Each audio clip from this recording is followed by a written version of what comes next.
बुलेटिनमध्ये पुन्हा एकदा स्वागत। भाजपचे आमदार नितेश राणेंना कोल्हापूरच्या सीपीआर रुग्णालयातून डिस्चार्ज मिळालेला आहे। जामीन मिळाल्यानंतर नितेश राणे हे पुढील उपचार खासगी रुग्णालयात घेणार आहेत।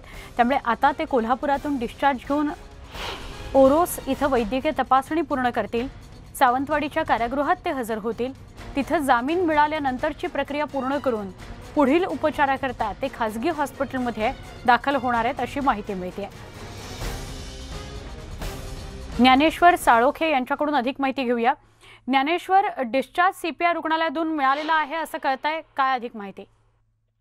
आमदार नितेश राणे यांना सीपीआर रुग्णालयातून डिस्चार्ज देण्यात आलेलं आहे। खरं तर ओरोस इथल्या शासकीय रुग्णालयातून इथं त्यांना रेफर करण्यात आलं होतं आणि इथं काही वैद्यकीय तपासण्या करण्याच्या सूचना ते इथल्या डॉक्टरांना करण्यात आल्या होत्या आणि त्या अनुषंगाने त्यांच्या वैद्यकीय ज्या तपासण्या आहेत त्या सीपीआर प्रशासनाने केल्या होत्या। या दरम्यान उलटा त्रास सुरू झाला, त्यामुळे काही तपासण्या पेंडिंग होत्या। त्यापैकी प्रामुख्याने एमआरआयची तपासणी ही त्यांची प्रलंबित आहे, कारण त्यांना मानदुखी आणि पाठदुखीचा त्रास आहे तो अद्यापही जाणवत आहे आणि त्याच अनुषंगाने सगळ्या या तपासण्या करून आणि त्याची जी मेडिकल समरी आहे ती लिहून आता नितेश राणे यांना पुन्हा एकदा सिंधुदुर्गच्या ओरोस रुग्णालयाकडे रेफर करण्यात आलेलं आहे। इथून जो रिस्टर आहे तो डिस्चार्ज आहे तो देण्यात आलेला आहे।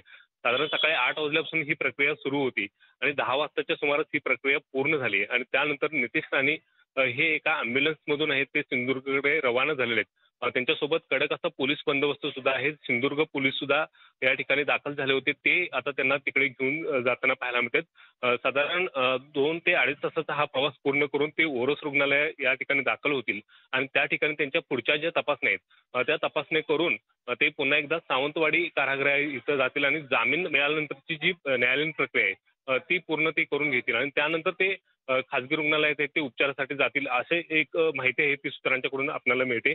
एकूणच पाहायला गेलं तर 4 दिवसानंतर आहे ती कोल्हापूरच्या सीपीआर रुग्णालयातून आता त्यांना डिस्चार्ज मिळाले आहे आणि ते सिंधुदुर्गकडे आता रवाना झाले आहे। नक्की ज्ञानेश्वर, म्हणजे इथून पुढे त्यांना रुग्णालयात त्यांना रुग्णवाहिकेमधून एक साधारणपणे 2-2.5 तासाचा प्रवास करायचा आहे। ते ओरोस इथं पोहोचतील, तिथे त्यांची वैद्यकीय चाचणी पुन्हा होईल, मग ते कारागृहामध्ये हजर होतील, तिथे त्यांच्या जामिनासंदर्भातली प्रक्रिया पूर्ण केली जाईल अशी माहिती आपल्याला ज्ञानेश्वर देत आहेत। ज्ञानेश्वर, तुर्तास धन्यवाद माहिती दिल्याबद्दल।